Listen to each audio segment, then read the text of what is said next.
Good afternoon. My name is Jasna Knes, and on behalf of ICF Chapter Slovenia, I am warmly welcoming you to today's webinar, How to Shift the Focus to Coaching the Person and Not Their Problem. We are really very delighted and honored that we can host one of the best world coaches, Dr. Marcia Reynolds. She's Master Certified Coach, and she was also the 5th Global President of the International Coach Federation and one of 10 coaches in the Circle of Distinction. Marcia is passionate about how coaching can contribute to make the world a better place. She's author of many books on coaching topics, but her latest, the bestseller from last year, is Coach the Person, Not Their Problem. And this is also the topic for today's session. We will have 90 minutes. You are kindly invited to mute yourself, and for any questions that will pop up, just use the chat box. Marcia, the stage is yours. Thank you. So before I go into the program, I just want to share with everyone that before I found coaching, I worked in companies for 16 years, running training departments. They were global companies. We were going through lots of changes.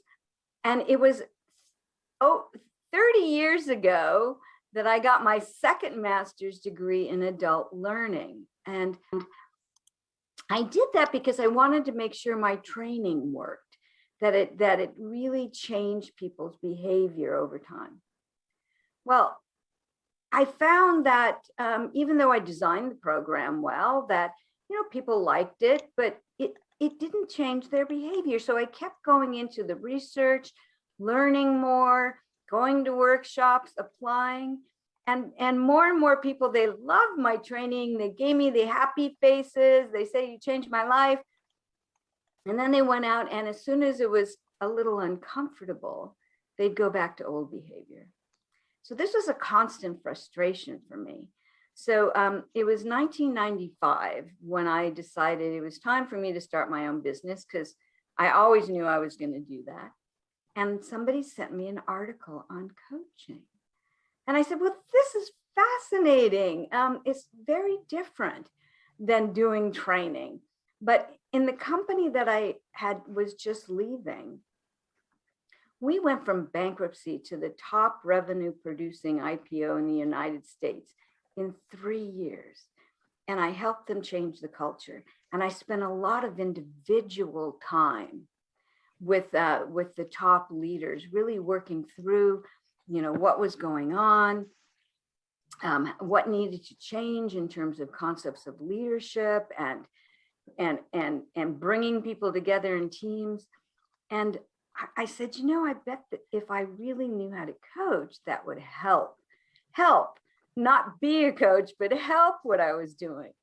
So of course I launched into coaching, and as soon as I saw the power of coaching, I said, I have to research this. So please understand that why I am always out there is that I'm a researcher. I'm a behavioral researcher, and I like to translate that into training and share it with everyone.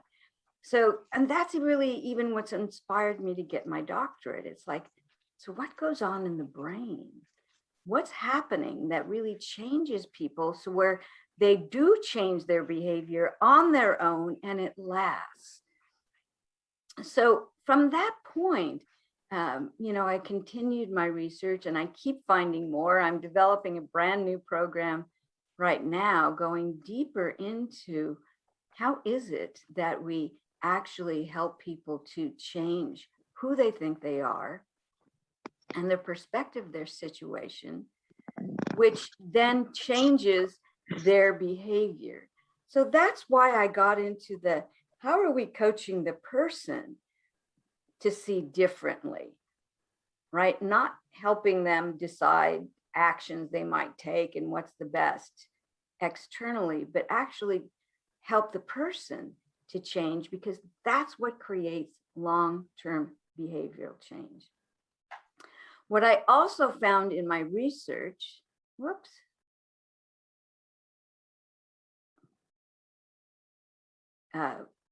was the reason why telling someone what to do doesn't work. It actually operates on a different part of the brain. When we tell people what to do, it just works in their short-term memory, which is short-term memory. It doesn't last, and the brain sorts through every night, what should I remember, and throws out 80%. And then if we resist the learning, it's like, well, I already know that. Why did this person tell me this? That's not going to work. Or it doesn't fit into how I see the world. That's the way they see it. Resist it. And I will find the reason, I'll sabotage the results and find the reason why what you told me to do wasn't quite right. And even if I do believe you that this is a good thing, when you tell people what to do, when you give them advice, when you scare them, you better do this or else. It doesn't change their perspective of who they are. They're just listening to you. And then you're actually pacifying their brain, not activating it. You're actually not creating new wiring. They just become dependent on you or dependent on whoever the person is to tell them what to do and not think for themselves. So I coach a lot of leaders, and I'm constantly saying, so do you want people just to listen and do what you want? Or do you want to help them be more agile and think for themselves, especially in the moments that decisions have to be made? Which do you want? And of course they want them to think more broadly for themselves. So it's like we have to look then at how coaching can do this, even if it's a coaching approach to conversations and not full coaches. Because I work with a lot of leaders around the world, and I'm not making them into coaches, but I'm working with them enough that they can adapt their communication style to be more curious, to understand perspective, to help people see what's getting in their way within any conversation they have, even if at the end they give them advice, to at least begin with the coaching approach. This is even more critical in times like now and in the past 2 years, when there's very strong emotions. And even as we're starting to lift restrictions and life is getting somewhat back to normal, there's a lot of residual emotions going on. Yasna and I were talking about how, her clients come to her and they almost have to talk for a half hour before they get to coaching, because it's like, I have to feel a connection. I have to connect with you. And there's a sense of, I lost me. Can I find myself again? But there's also a lot of irritation and anger that's residual and frustration. So, and people don't always recognize the states that they're in, the moods and what triggers them. So I love this quote by Carl Sagan: when we have strong emotions, we're liable to fool ourselves. We don't know, we rationalize, and so it doesn't matter if it's real or it's not real. We make things up. We assign meaning to situations in the world we're in, and we believe them. And so what we need is what the neuroscientists call an external disruptor. Someone we feel safe with, but who will challenge our thinking. And that's what a coach is. So we're not giving them solutions because it pacifies their brain. But if we use reflection so they stop and hear themselves think, and then we question to where they go deeper into, well, is there another way to see this? I've been believing this for a long time. Maybe there's something else, or right, I'm mad at that person for not giving me something that was a totally unrealistic expectation. We go into discovering more when we coach. So coaching gives clarity and confidence. This is the gift and the value of coaching, and this is what you need to explain to people when you're trying to convince them that coaching is the best way of creating long-term behavioral change. I say it's the best learning technology we have, because coaching is about learning. It's not therapy. It came out of learning theory in the early 1900s, led by a guy named John Dewey, who actually coined the term reflective inquiry. He wanted teachers to get students to think more broadly for themselves, by just sharing back, here's what I hear you saying, and then being curious about that.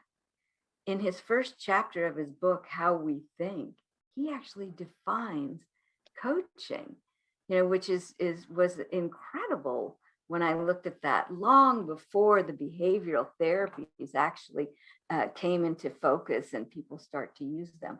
So, when people say coaching's like therapy, it's like, no, it's a learning technology. And it's the best way of learning to be someone else, to do things differently that we have right now. They may discover something else in the future, but right now, this is it. So what we're doing is called a transformational practice. So when we tell people what to do, or we just problem solve, so when I say coach the person, not the problem, when we're just looking at the problem, we're just looking at actions. That's a transactional approach. What have you tried? What could you try? What are the risks? What are the threats? What are the rewards? And it's external. But transformational means it's to transform their thinking. And so the formation of new thought makes this a transformational process. A lot of people don't understand what the word transformation means. It means to cross over into a new formation, a formation of thought. So it's not woo-woo or anything like that. It truly is a process. So we're always asking the question, first in coaching, we have to discover where they want to go. And I will come back to this. If you're not clear on the positive outcome they want to create, what it is they want to have and be that they don't have now. And it's not a verb, I want to do this. It's like, well, when you do this, what will you get? You have to get clear on that. So then the question is always, so what's getting in the way of this smart person from creating what they want? And that's the process of coaching. So it's not for me to solve, how to get this. It's to understand what's getting in their way of getting it for themselves. So, and could you all mute yourself? Would be great. Thanks. So sometimes, as you asked, as what you were saying, that, they come and they just need to talk at first. And that's true. Lately, it does seem like people need a little more space to talk. So I always start my sessions just by saying, so what's going on? What are the challenges you're facing? What's happening right now? With your team, with your world. And then they start to talk and we listen to the stories they tell. Sometimes they just need the space to talk, and a few good reflections and questions works. I coached this bank president for 8 years. And the thing was, it was a woman, and there's very few female bank presidents. And she didn't feel she had a safe space to talk things through. So I would question, I would use reflections, but not do a lot of coaching. And she still said, this is so important to me. This is like my bottom line need. And you're a part of my operations and business. So sometimes, with verbal processors, just providing the safe space and caring about them and being a little curious, help them define meaning. Sometimes that's enough. But when they're really stuck, that's when they need us, the external disruptor, to reveal what's blocking them from taking the next step. We're thinking partners. And that's the difference between telling someone what to do, where you're the expert, the boss, the manager, the consultant, even the counselor. You're up here and they're here. You know more. But when we're a partner, I truly believe in you. I believe you can figure this out. If we remove the blocks, if we clear the fog, you will see. So I'm your thinking partner. And this is so empowering for people. Instead of it being this relationship, the power dynamic shifts. And they know that you believe in them, which helps them to work through their situation. So we help them see their stories by reflecting their words, their emotions, their expressions. We reflect, meaning we share what we notice. We share what we're sensing is coming up and what's just behind what they're saying.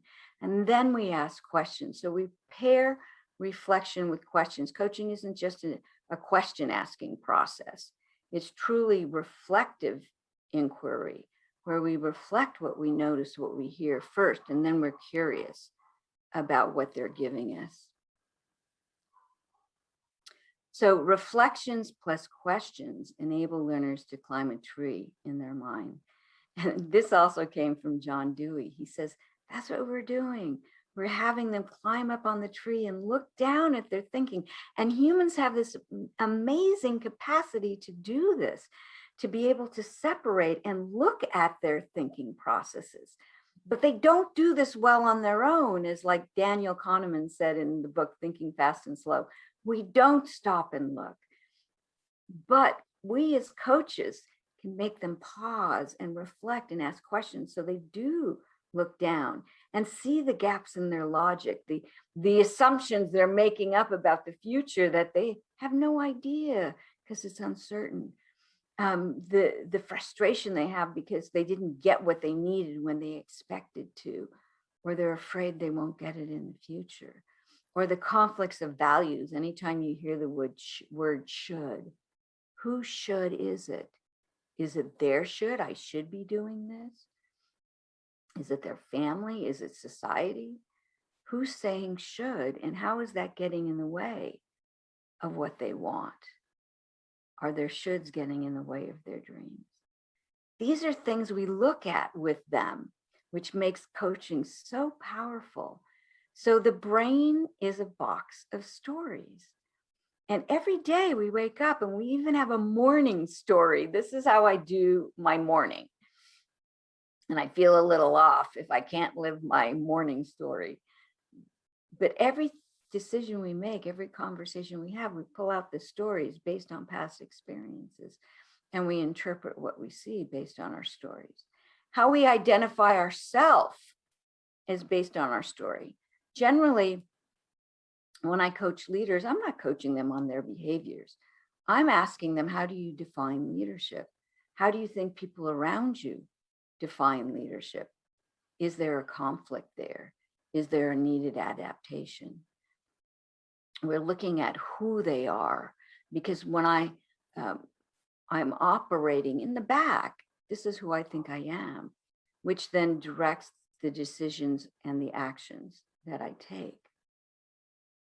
So we want to listen to their stories and listen for who they think they are and how they are defining their reality.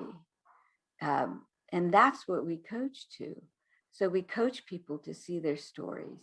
You have to see, for anyone, when they say you have to see outside of the box, well, you have to see the box before you see outside it. It's the same thing with the story. You have to see the story before you can see what else is possible. So we start by listening to their story and pulling out the key words and the things that are important to them and what they want instead of what they have. We reflect that back and we're curious about it, and start getting some clarity on where they want to go and how they may want to expand their story or how they want their story to end. And then we start looking at what's getting in the way. So when we say disruptive reflections, it's just disrupting their thinking patterns.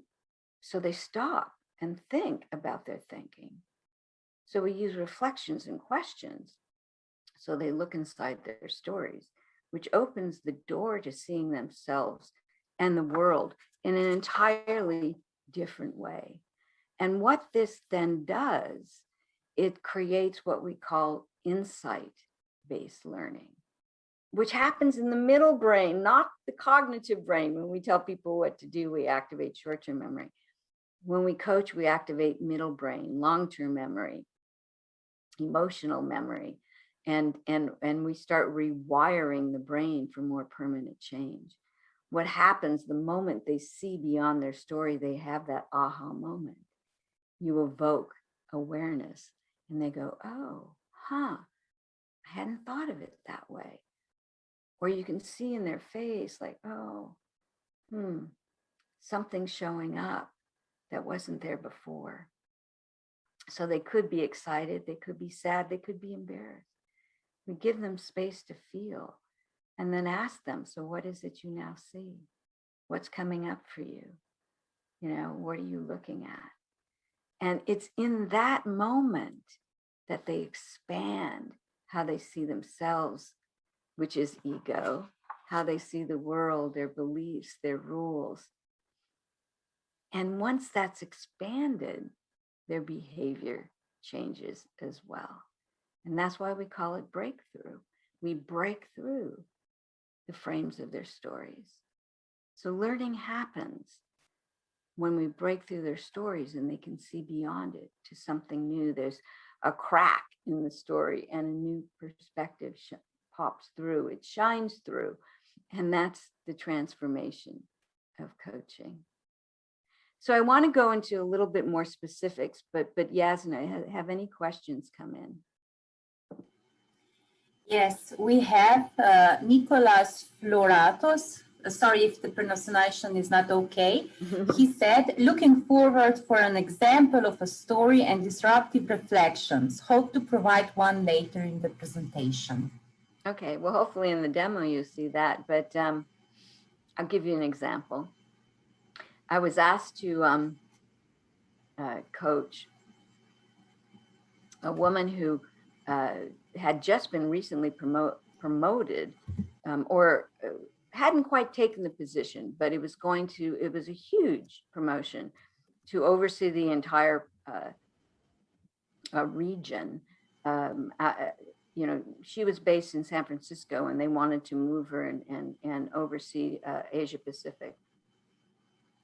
And all of a sudden she started getting very impatient and angry in meetings, you know, and her boss talked to her and said, you know, there's been a shift. And, you know, she's like, yeah, I know. But, you know, it's like people for whatever reason, they're hesitating. And she gave him all these reasons of why she's acting that way. But he suggested, he said, well, maybe there's another way of dealing with this. Would you like to work with the coach? So we started working together. And it was interesting. So I was asking her, so tell me what goes on in the meetings. I wanted to hear her story. So she explained like what happened in the last meeting. And I said, okay, so I see people didn't quite meet the expectations you were hoping for. And there was somebody who challenged something, but I'm wondering if the reaction you had to them, you know, was, you know, did it match their behavior or was it a little bit over the top?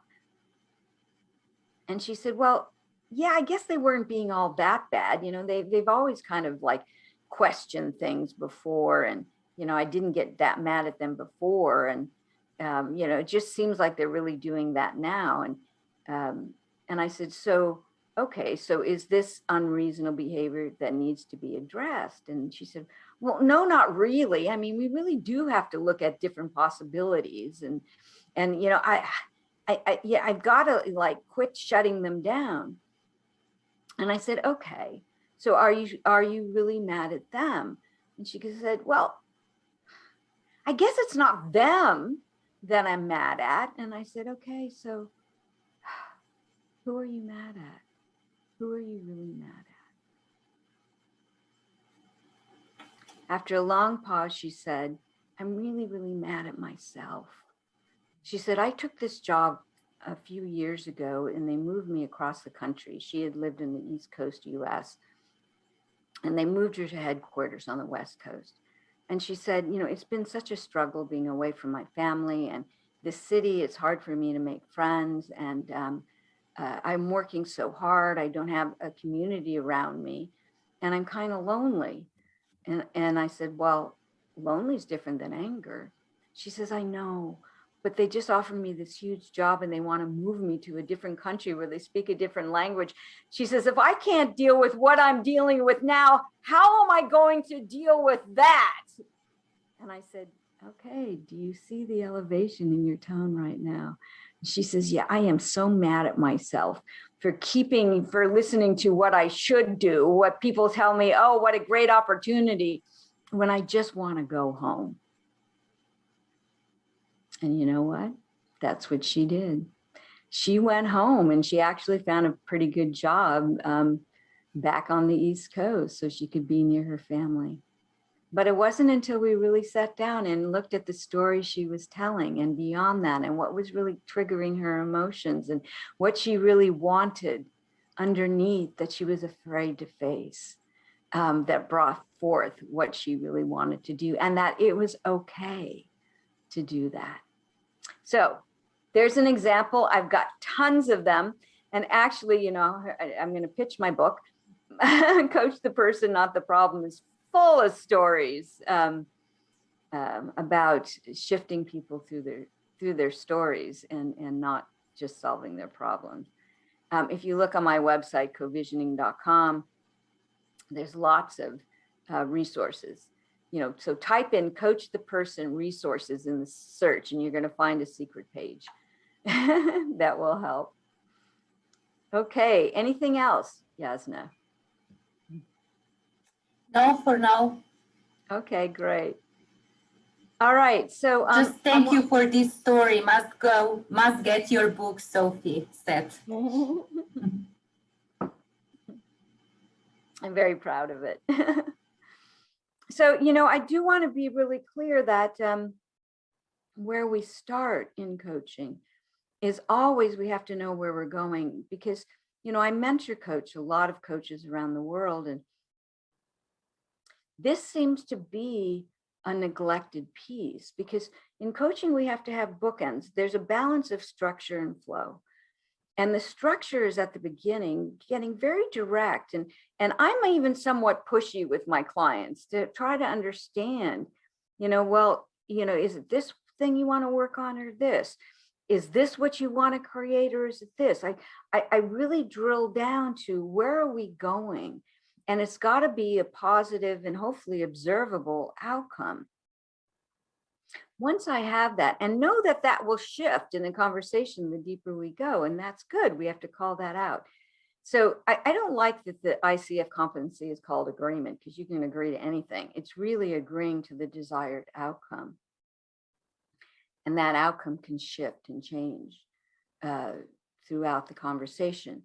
But once we get to that, then it's a spontaneous interaction with you and the client to discover what's stopping them from getting that outcome. But then at the end, we need to wrap it up with, once they have an awareness, so what are you going to do now? You know, what might get in the way? When do you think you're going to do that? So it's a little bit more structured on the other end as well. That's what holds it together. So I'm very adamant about this. I do a lot of teaching around discovering where they want to go. And then you can get into the story, the symptoms, the complaints, you know, and right underneath that are beliefs and assumptions. We always start there. What's holding the story together? What's the frame? What are they saying?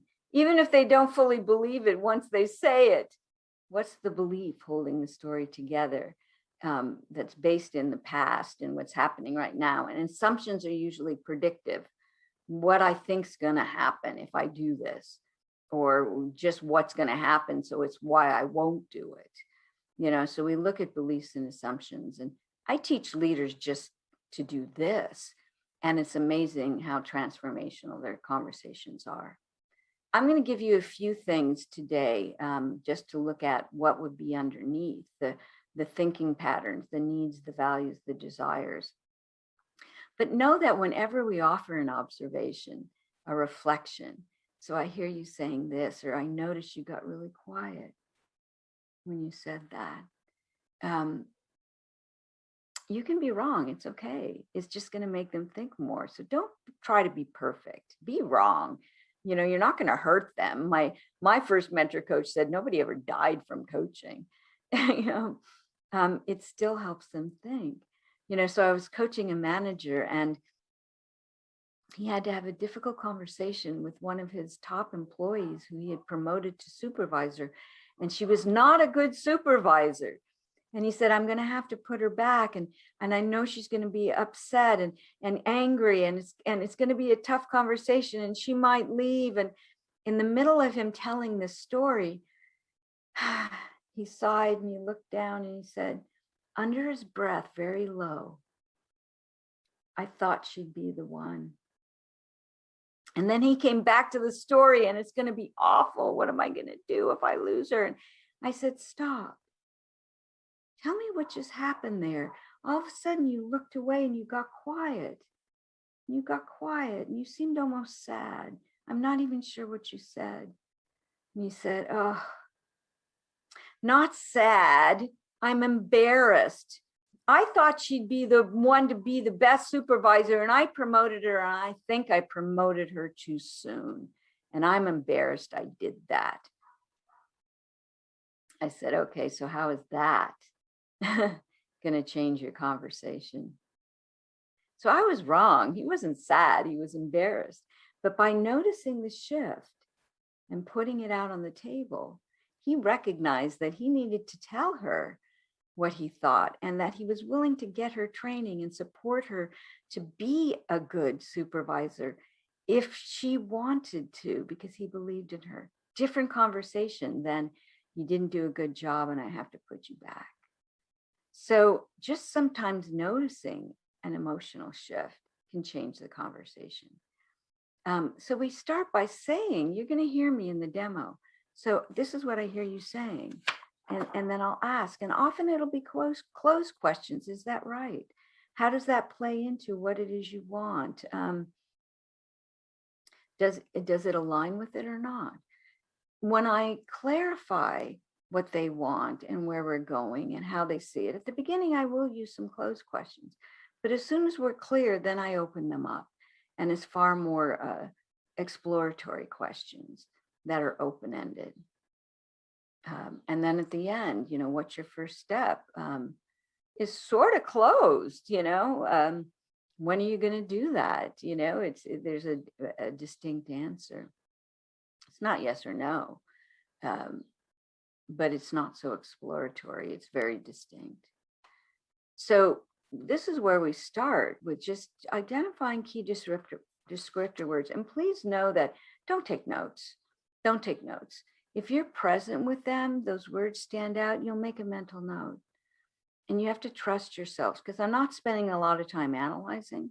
I just make a note. They said passion 3 times. I'm going to come back and ask them, you know, about their passion and what that means to them. Or yesterday I was mentoring this woman, and they had decided that the woman started by saying she's struggling with managing. It's too much. It's too burdened. And all of a sudden, you know, at the beginning, they talked about, well, you know, how can she master what she's doing? But then she started talking about, but I just don't feel fulfilled. I just don't feel fulfilled. And I'm just doing the same thing over and over, and I don't see it changing in the future. And the coach didn't catch it. She kept going back to being, to mastering this, of being the best leader. But she used the word fulfilled 3 times. And I said, you need to say, is that really what's important to you?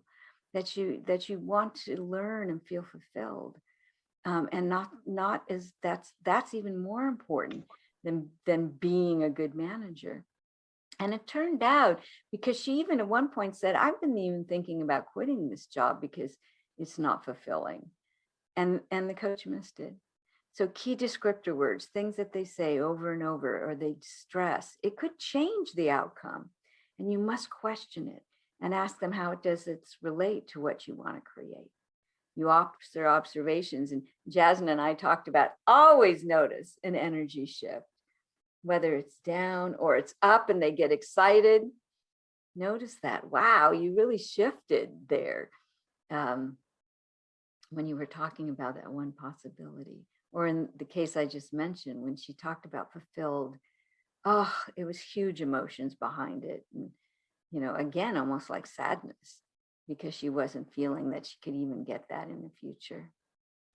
So don't be afraid of emotions. They all have meaning. Please allow people space to, you know, and ask them. I was listening the other day to a recording, and as the guy started opening up, he started laughing. But to me, it wasn't happy laughter. It was kind of nervous laughter of what he was facing. And you know, the coach didn't say, so at the end of each sentence right now, you're laughing. Is that because you're laughing at yourself, or is it because you're uncomfortable? Just ask about it. When they look away, like I showed you, and please, if they cry, don't tell them, jump in to fix them and say it's okay. Just give them a space to cry. They'll come out of it. They'll come out of it. All criers do. And you'll sense the energy coming back. And that's when you say, would you be willing to share with me now what you see? You know, what's going on in your mind? That empowers them instead of you running and getting them a Kleenex or telling them it's okay. But even defensiveness, resistance, I always say, so what's going on? That this is, you know, that you don't really want to look at this. Or I feel hesitation, and you saying you said you're going to do this, but I don't feel like you're really committed. Ask them. It's really going to open up. So when we don't allow them the processing of their emotions, we deny them a piece of their humanity. So I like to call this hacking the operating system. You know, it's what's back here, like on your computer, you have an operating system, you don't see it, it operates in the background. Our stories, you know, and what makes up our stories, our beliefs, our assumptions, our values, our needs, are our operating system. And what we're doing is we're bringing it to the forefront. We're like the geek coming in and saying, let's take a look at your operating system, what's broken, and, you know, and what's kind of conflicting. And maybe there's a thinking virus there that we can pull forward, So there's a couple more things I want to share on this, but I just want to know, did any other questions come in? No questions. Okay, so I hope this is what I want you to listen for when I do the demo.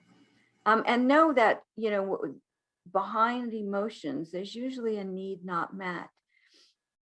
I don't go to this level when I teach leaders. You know, I usually just work with the beliefs and assumptions, how powerful that is. But the deeper we get into coaching, the more we recognize that people get attached to, I expected this to happen and they didn't treat me this way, or I'm afraid I'm not going to get this, you know, and those are social needs. They're based on what makes us successful. So we hold on to them. So like I have a great need for control because I always went to companies. I saw what needed to happen. I helped to fix it. I raised up into management quickly. I started my business. I opened it up internationally. It was successful. It still is. But when I'm on a task force or I'm running a meeting, I have to give up that control. And I get really irritated, and not so much anymore. I now understand it. But when I thought people were trying to take control or show me that I'm not right, you know, because I'm a smart person. And it's really interesting when we look at, so what didn't you get that you thought you should get? Being respected often comes up when I'm interrupted a lot. I have a woman who's very young and she's on a team with a lot of older men, and she's afraid if she speaks up, they won't respect her, or that they don't respect her now just because of her age. And I'm like, you were just promoted 2 levels and to a vice president role. They have to think you have a lot to contribute. What makes you think that they don't respect how, you know, your ideas? Honestly. So we look at, the fear of needs not being met, or our frustration that they are, that people didn't give them what they needed. I mean, too many times coaches want to be recognized and liked, and then they don't challenge. So I want you to write, at least, what do you think your top trigger is in the chat box? Let's take a look at some of the triggers. What do you think you need that you get very upset if you don't get it? Or when you're looking to the future? Balance. This is really important because I want you to look at that different people have different needs. So do not project on your client that they need this. So Tracy, thank you for balance. I don't have a need for balance. It drives me crazy. I have a friend, she always says, you have to really watch how you balance. I'm like, who says? As long as I'm staying healthy and eating right and I'm happy, who says? But I do have a need for freedom to do what I want to do. So to be treated fairly, what, that comes up a lot. Respect, being forced to sign contracts, that's funny. Valued, freedom. Do you see how important these are in your life? So understand that this is often behind your client's resistance, hesitation. If you go to my website and type in the words in the search, emotional triggers, you will get this list and what to do with this list. So you'll have it and you can work with this with yourself and your clients. Okay, thank you. Thank you for sharing. And know that sometimes a need could be a value. Most needs, once we get them met, they kind of lose energy. But if it's something that I must have in my life, like sometimes freedom is a need, but it's also a value. My life has to align with freedom, with learning, with recognition for the work that I put out in the world. Those are important values for me. So if it's so strong that they feel out of alignment, it could be a value. So again, listen for those shoulds. Listen for those shoulds. Yeah, thank you, Yasna. Go to my website and type in the search. The search is in the upper right corner. Type in emotional triggers. Actually, I think if you go to Google and type emotional triggers, I come up near the top. But it's definitely on my website. So you want to make sure that their life is in alignment with their values. And if they can't get their values and needs met today, you want to ask them what might they need to do in order to have that met in the future. Okay, so I want to go into the demo, but again, know that all of this work could cause emotions. And so we have to be okay with that. Transitioning who we think we are and how we see the world will cause emotions, so don't run from the fire. Walk them through it. Walk them through it. Use silence, use curiosity, and never try to fix, sympathize, or backtrack. Just be with them and not in your head, and not in your head. So we notice, we breathe, we see them as capable of growing. We never lose that belief in them. Never lose that belief. And then, like I said at the end, don't wait to the at the end of the session to say, what did you learn in this session? Don't wait. As soon as you see that light bulb come on, that aha moment, ask them then what just came up for you. And then what are you going to do with that? What steps you're going to take? Then you can close it out. Close it out with what are they going to do next? What could get in the way? What are they committing to? And then acknowledge them for the journey that they just took with you. That's a great way to end off the session. So I want you to notice when I do the demo, how I stay present, how I hopefully catch and release my judgment. And remember that anytime you think they need your advice, you're judging them. you're judging them. So can you give up being the healer, the expert, the fixer in order to be the coach? So we give up knowing, we stay curious, and we believe in their potential, that they're creative, resourceful, and whole. And they don't need you to tell them what to do. They need you to show them what they can see for themselves. So that's how you coach the person and not the problem. So with that, I'd like to go into the demo. And again, I want you to notice how I use reflection as well as questions, and maybe some closed questions up front, and how I use my presence. And I'd like to look at that and answer questions after the demo.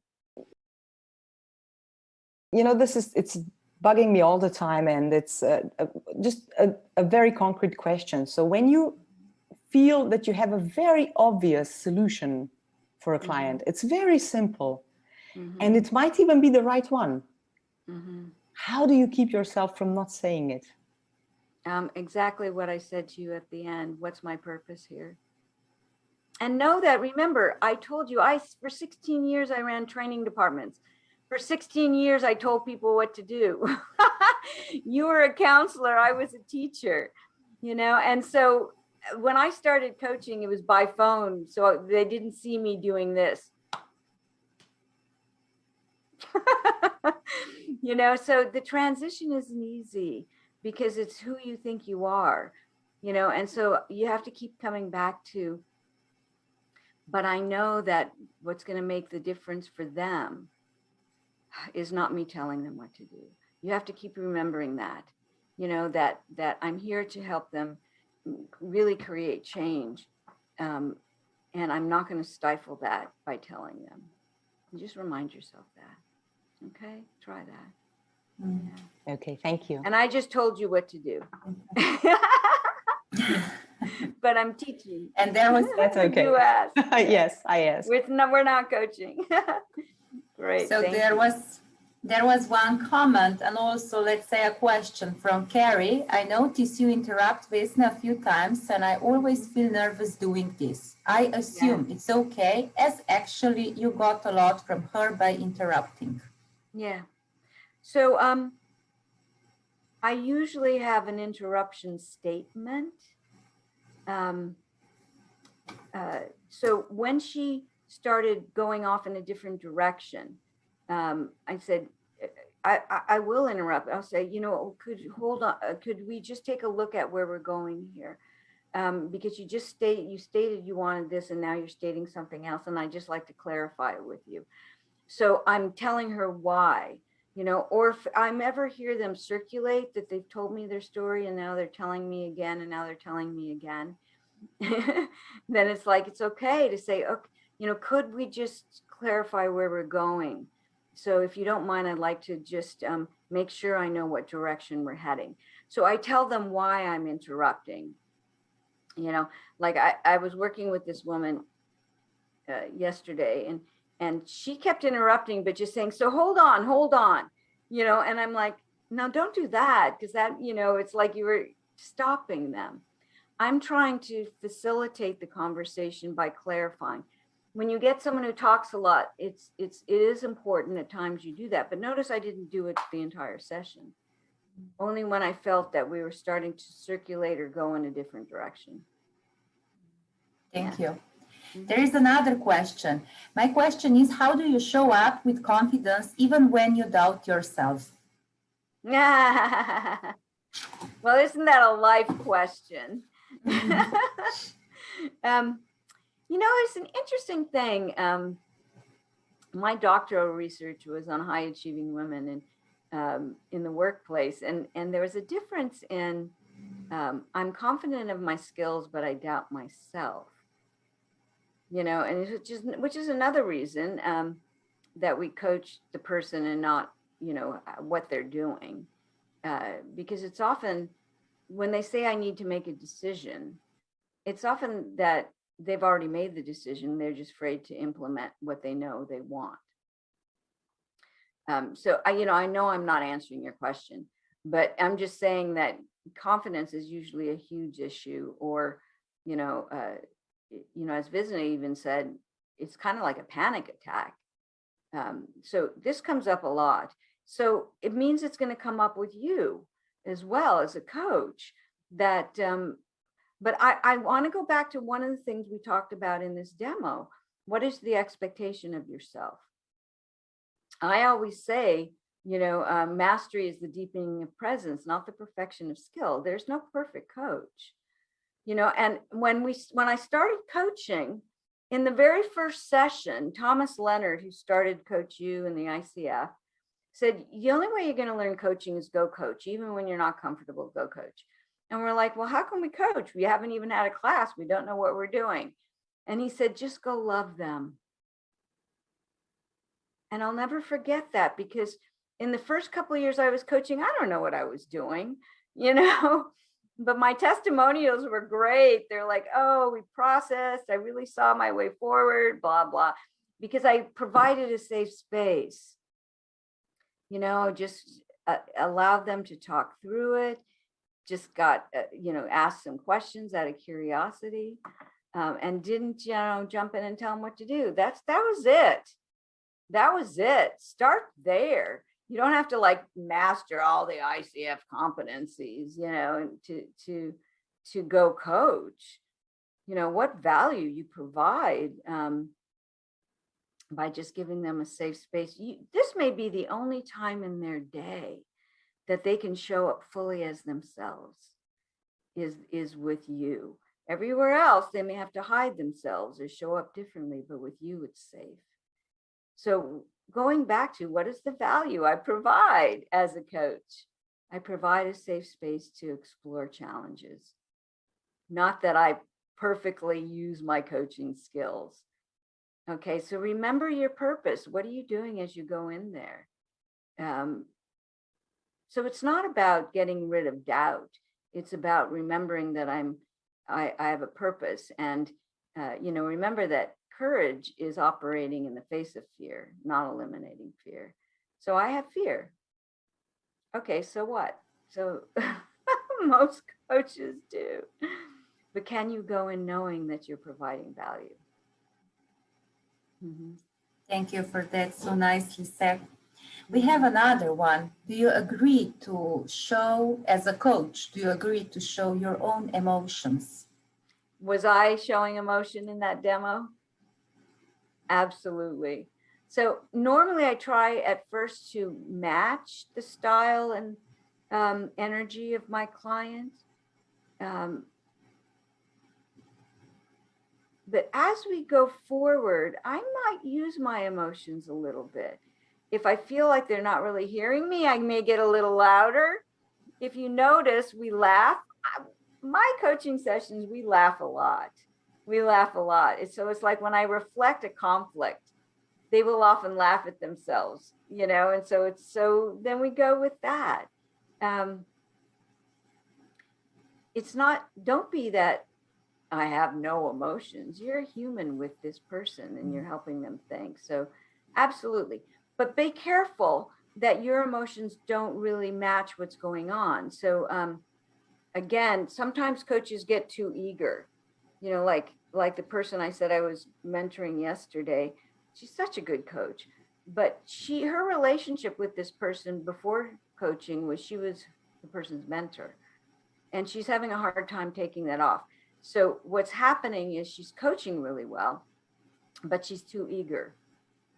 She's too eager. So it's like, oh, that's not that important, that this is something you can do. I know you can do it. It's like, I'm like, you were not allowing the person to be doubtful, to question themselves. You weren't allowing that.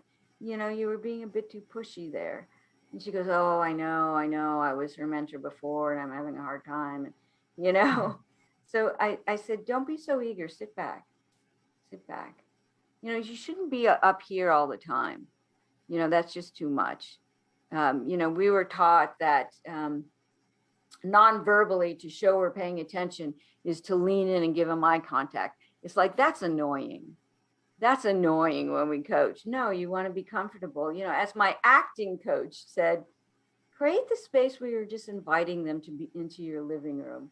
to have a conversation. So you got to like give them space to come into your living room. And I'll never forget that. And that was in public speaking. Invite people into your living room. Don't get in their face. You know, so I love that. Be aware of where your back is, not just your front. All about being. And there is one comment. I like your laughter during the session. Is it your personality you are bringing into the session, or you are doing it for a reason? You know, I think it's both, because I don't think about it. At this point, I'm not thinking. I honestly am not thinking when I coach. But remember, I've been coaching for 25 years. I'm just going with the flow of what's going on and reflecting and being curious. And so if the laughter comes up, it is a part of who I am.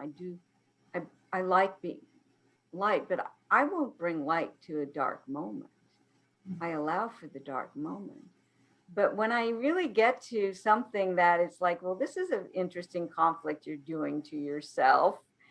Do you see how I kind of bring a little humor at that moment? Do you realize what you're doing to yourself? And usually they'll pick it up and go, oh, I am, isn't that crazy? And then they'll laugh. If they don't laugh, I will back off. So, but again, it's a natural, spontaneous flow. I'm not thinking about it. Yeah. But do I bring my personality? Yeah, I have my own style, obviously. You know, obviously I have my own style. And there are people that are not good for me to coach. I recognize that. So, you know, my ideal clients are, I like tough clients. And I, you know, studied emotional intelligence for years. So I usually get the tough clients, you know, the tough leaders that, you know, it's like, okay, I'm good. I can match that energy. So, you know, I like doing leadership coaching, executive coaching. I might do some career coaching. But like in China, when I do demos, I always say, okay, I want to do a demo. Let's see if we can do communication or work. I don't want to coach you on any mommy, daddy, baby. And I've added now, because I ran into a problem, mommy, daddy, baby, lover issues. Because I'll never forget the first time I did a demo in front of 60 people, and this woman says, my challenge is I have to tell my lover it's over because my husband said it's time. My whole body went, I learned what judgment feels like, and it's like, well, I got to coach her on this. So, and they always laugh at me, but I'm dead serious. I don't want to coach on that. You know, it's not what my expertise is. So I'm good with it. I know where I am, where my sweet spot is with coaching. Thank you for that. I think it's very important that we all know who is the ideal client and go in that. And there is another question that I also find very interesting. How do you handle prospective clients' rejection and not to take it personally? You know, there's a lot of ways rejection can come. In the coaching session, then, you know, I'm going to process it, you know. So if they're turning around and, you know, I don't see the value of this, you know, I don't get the progress. I want to look at it. Is that real, or is that resistance? You know, we jump to the person isn't coachable too quickly when actually they're afraid. So it's different than when I do a chemistry session and they don't pick me. When I thought we had a great connection, I'm a little sad, but you know, it's like, okay, that's fine. Just like I have ideal clients, they have ideal coaches. Now, what was tough for me this year is that I had a really good relationship. I thought I was coaching a woman, and I did a Life 360. She had goals. We were really moving forward. And then she went on vacation with her husband, and they climbed Kilimanjaro. And she came back and told the agency that hired me that she wanted another coach. And I never got, I'm like, you know, I'd love to know what happened. And they said, oh, it wasn't you. She just decided she wanted another coach. And that hurt. That hurt because I didn't know what I did. And to this day, I'm kind of sad about that. So, but you know what? Sadness is a part of humanity too. We all grieve.